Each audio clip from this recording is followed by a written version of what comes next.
ऐसे अर्थ आज मैं आपको बताने वाला हूं दोस्तों कि जो अर्थ आपको विष्णु सहस्त्र नाम की किसी भी पुस्तिका में या उपलब्ध ग्रंथ में पढ़ने को नहीं मिलेंगे। ये बहुत ही महत्वपूर्ण और रोचक अर्थ हैं। ये अर्थ जानकर आपको बहुत ही मजा आने वाला है दोस्तों, और पूर्वजों का समृद्ध ज्ञान देखकर आप चौंक जाएंगे दोस्तों। समुद्र मंथन से जो अमृत निकला था, उस अमृत का पान देवताओं को ही कराने के लिए और असुरों को अमृत से दूर रखने के लिए नारायण ने मोहिनी अवतार धारण किया था। जब मोहिनी अवतार धारण करके नारायण देवों को अमृत का पान करा रहे थे, तब उन देवों की पंक्ति में स्वरभानु नाम का एक असुर देव का रूप धारण करके बैठ गया। मोहिनी ने इसको पहचान लिया और जब ये अमृत का पान कर ही रहा था, तब मोहिनी ने नारायण स्वरूप प्रकट करके अपने सुदर्शन चक्र से उसका शिरच्छेद किया।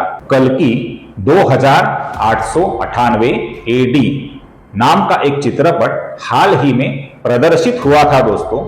आप में से कुछ दर्शकों ने इस मूवी को देखा होगा। इस मूवी में अमिताभ बच्चन जी ने अश्वत्थामा का, विजय ने अर्जुन का, कमल हसन जी ने सुप्रीम यास्किन का और प्रभास ने कर्ण का किरदार निभाया था दोस्तों।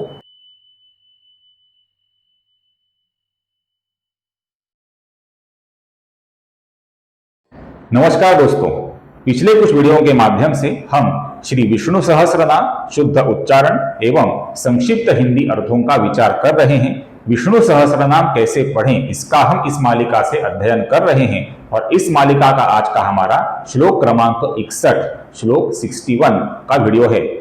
आज के वीडियो को शुरुआत करने से पहले हमेशा की तरह आप सभी दर्शकों से मेरी विनम्र विनती है कि कृपया इस वीडियो को स्किप किए बिना या फास्ट फॉरवर्ड किए बिना अंत तक जरूर देखिए। इस वीडियो में भी आपको बहुत ही महत्वपूर्ण और रोचक जानकारी मिलने जा रही है, और कई ऐसे अर्थ आज मैं आपको बताने वाला हूं दोस्तों कि जो अर्थ आपको विष्णु सहस्त्र नाम की किसी भी पुस्तिका में या उपलब्ध ग्रंथ में पढ़ने को नहीं मिलेंगे। ये बहुत ही महत्वपूर्ण और रोचक अर्थ हैं। ये अर्थ जानकर आपको बहुत ही मजा आने वाला है दोस्तों, और पूर्वजों का समृद्ध ज्ञान देखकर आप चौंक जाएंगे दोस्तों। इसलिए वीडियो में अंत तक मेरे साथ बने रहिए। तो चलिए वीडियो को शुरुआत करते हैं। आज का हमारा श्लोक है श्लोक 61 श्लोक 61, और ये श्लोक इस प्रकार है। सुधन्वा खंड परशु दारुण द्रविण प्रद दिविस्पृक् सर्वदृक् व्यास वाचस्पति अयोनिजः। अब यहां पर ध्यान से देखिए, सर्वप्रथम नाम है सुधन्वा, दूसरा नाम है खंड परशु, इसमें शु ह्रस्व है।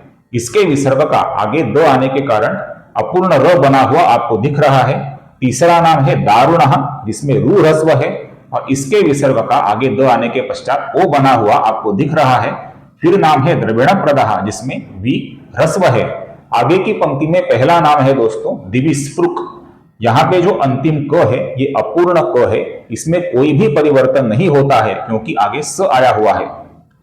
दिविस्पृक् ये शब्द हमें कई पाठों में दिवस्पृक् ऐसा लिखा हुआ दिखता है।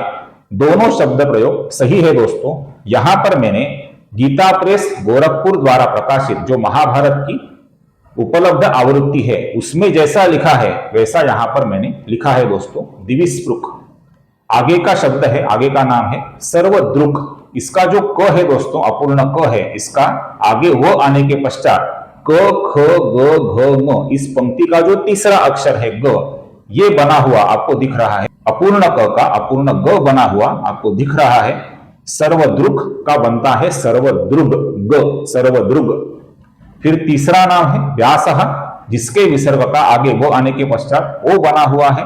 फिर नाम है वाचस्पति, इसके विसर्ग का अयोनिजः का अ आगे आने के पश्चात अपूर्ण र बनता है, जो अयोनिजः के अ में मिल जाता है, और फिर बनता है पूर्ण र, जो आपको यहां पर दिख रहा है। और फिर अंतिम नाम है अयोनिजः, जिसमें नि ह्रस्व है, इसका भी हमें लघु छोटा ही उच्चारण करना है दोस्तों। तो सर्वप्रथम हम पहली पंक्ति का उच्चारण देखते हैं। सुधन्वा खंड परशुर दारुणो द्रविण प्रदः। फिर से एक बार देखिए, सुधन्वा खंड परशुर दारुणो द्रविण प्रदः। अब दूसरी पंक्ति का उच्चारण देखते हैं। दिविस्पृक् सर्वदृग व्यासो वाचस्पतिरयो निजः।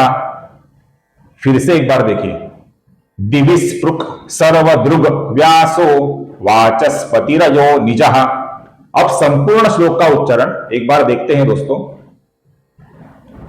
सुधन्वा खंड परशुर दारुणो द्रविण प्रदः दिविस्पृक् सर्वदृग व्यासो वाचस्पतिरयो निजः।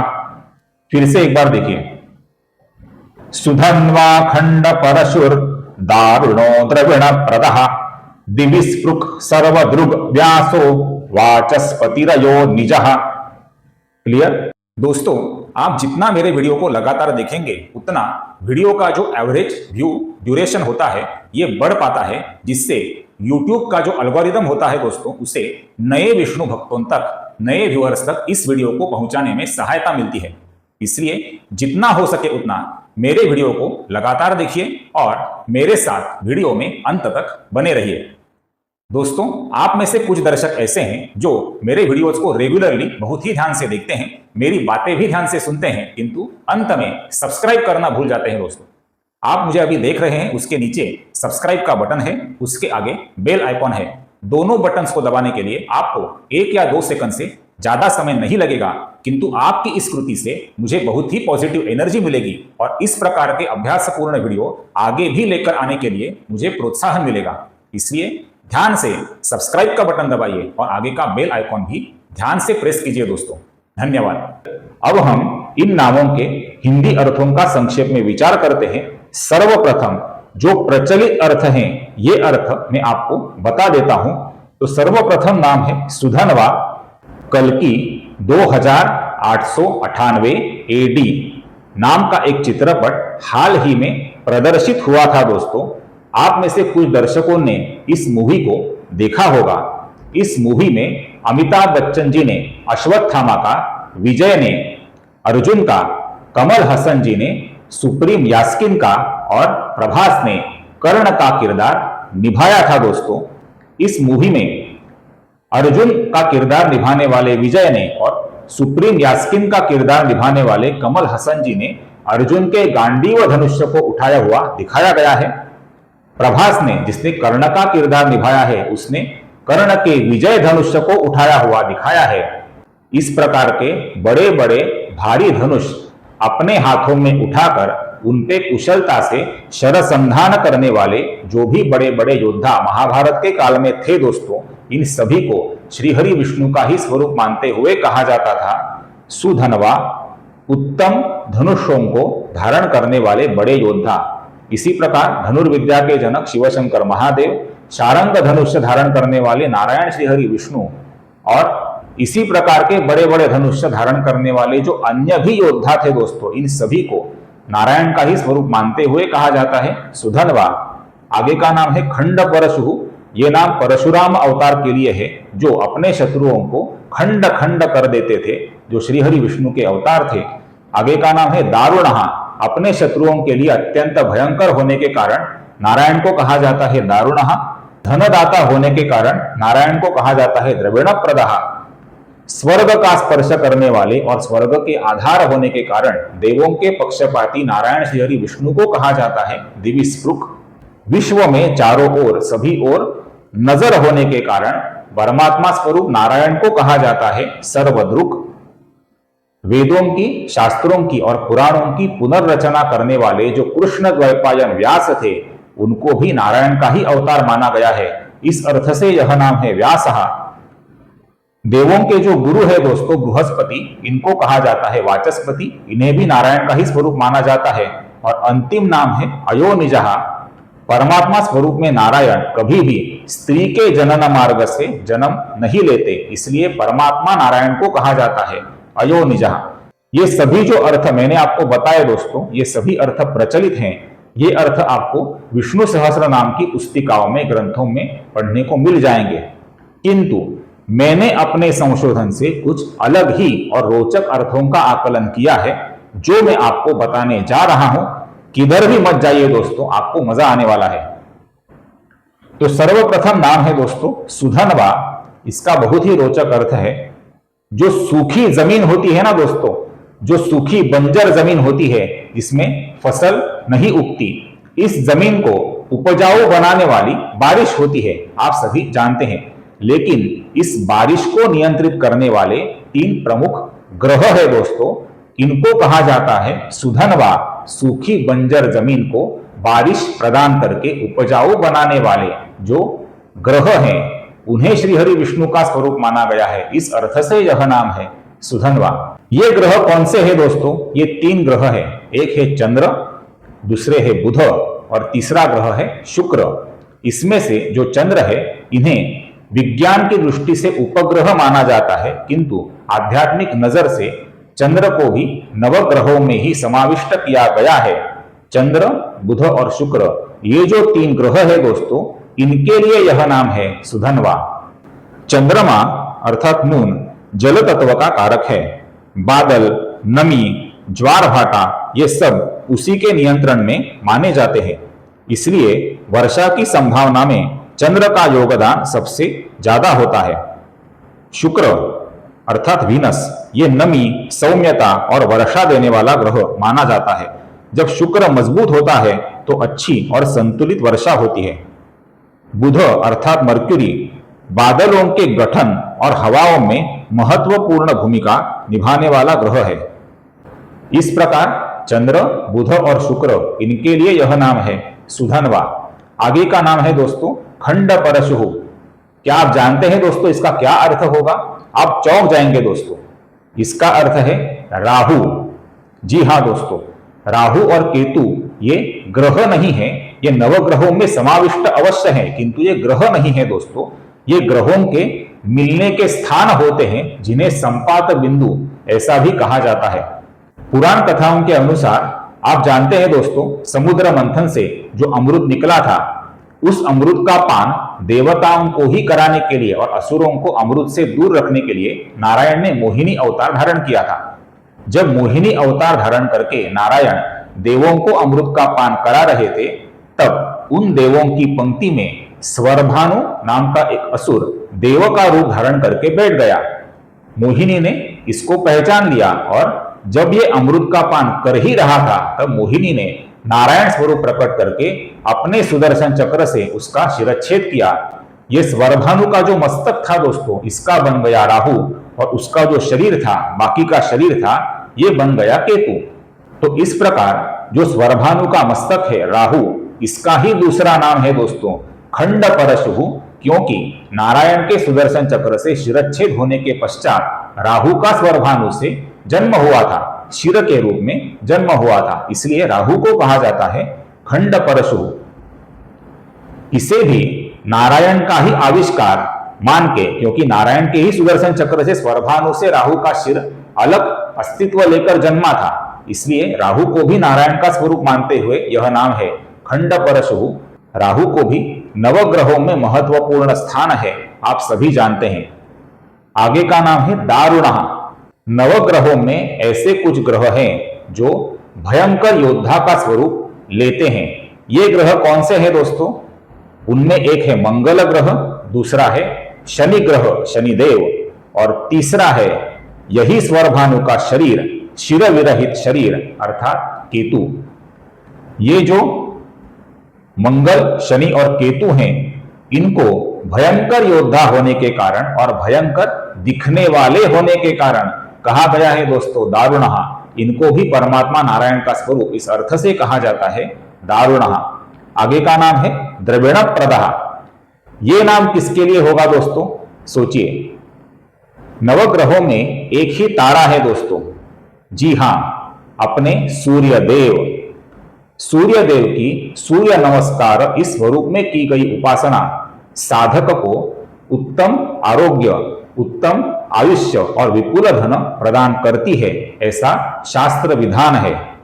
इस प्रकार धनदाता होने के कारण सूर्य देव को यहाँ पर द्रविण प्रदः इस नाम से नारायण का स्वरूप मानते हुए संबोधित किया हुआ है। आगे की पंक्ति में यहां पर आपको वाचस्पति नाम दिख रहा है दोस्तों।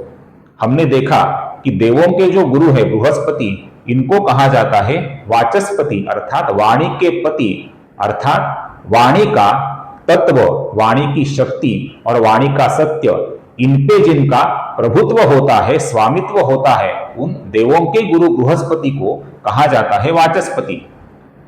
इनका चिह्न होने वाला जो नवग्रहों में से गुरु नाम का ग्रह है, उसके लिए यह नाम है दोस्तों वाचस्पति।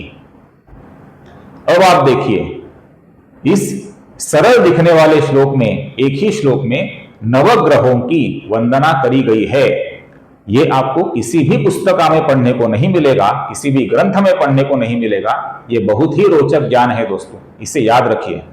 अब हम बाकी नामों का, बाकी शब्दों का अर्थ देखते हैं। इसमें दूसरी पंक्ति का पहला नाम है दिविस्पृक। इसका अर्थ होता है स्वर्ग का स्पर्श करने वाले। इसके लिए हमें पृथ्वी से लेके ऊपर कौन से लोक होते हैं, इनके नाम जानने होंगे। हमने पिछले एक श्लोक में ये नाम देखे थे। भूहु अर्थात पृथ्वी लोक, उसके ऊपर भुवाहा, उसके ऊपर स्वाहा जिसे इंद्रदेव का स्वर्गलोक कहा जाता है।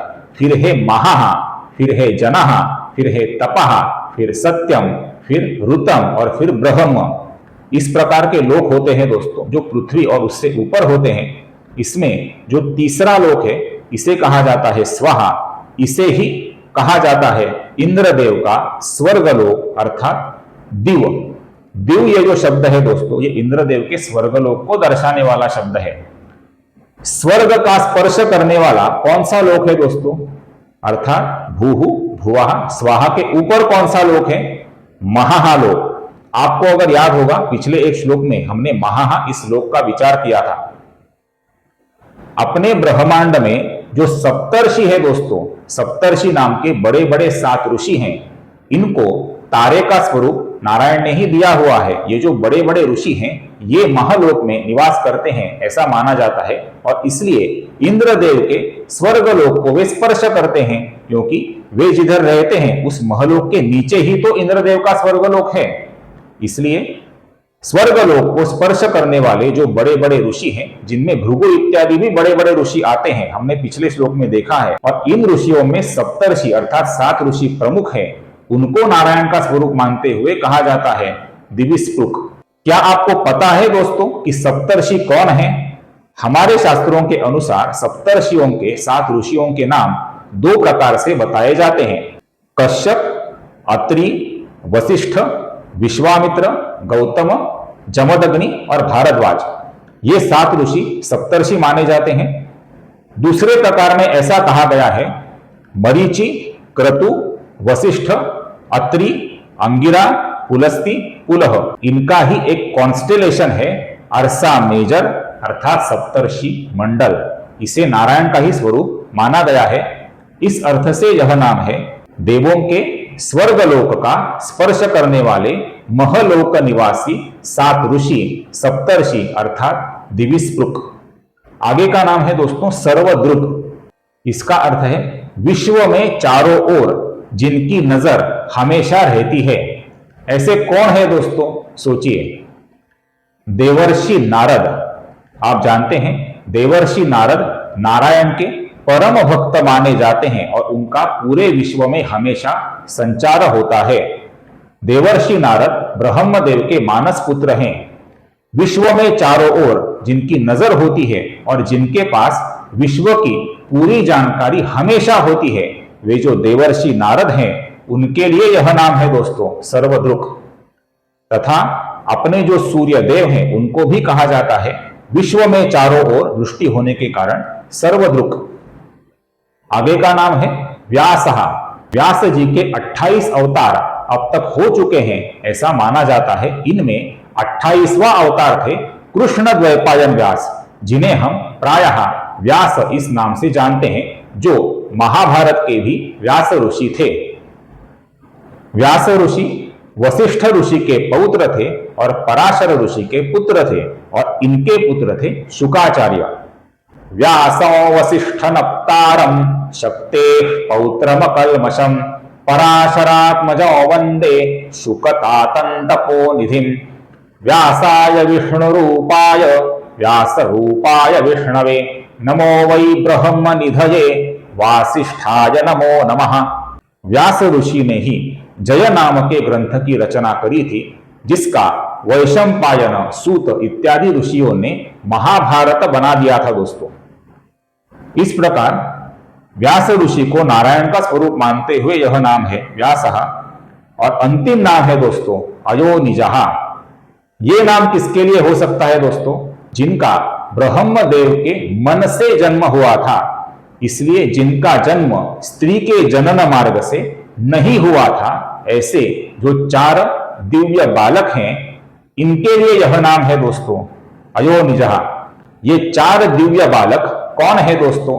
इनके नाम है सनक, सनंदन, सनातन और सनत कुमार। ये 4 दिव्य बालक ब्रह्मदेव जी के मानस पुत्र हैं। ये हमेशा हरि ही शरणम, हरि ही शरणम, हरि ही शरणम ऐसा जप करते रहते हैं। इस मंत्र के प्रभाव से उनकी उम्र थम सी गई है। वे हमेशा इस मंत्र के प्रभाव से स्वस्थ और हमेशा बालक स्वरूप में ही रहते हैं और पूरे विश्व में अध्यात्म का उपदेश करते रहते हैं। इनमें जो सनत कुमार है दोस्तों, इन्होंने ही देवर्षि नारद जी को ब्रह्म ज्ञान का उपदेश किया था। ये जो 4 दिव्य बालक हैं, इनके लिए यह नाम है दोस्तों अयोनिजः।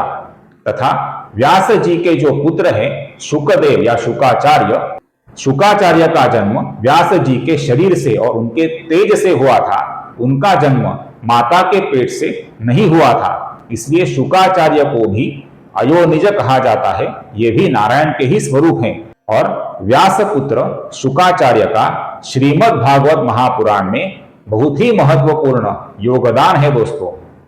शुकाचार्य के लिए भी यह नाम है अयोनिजः।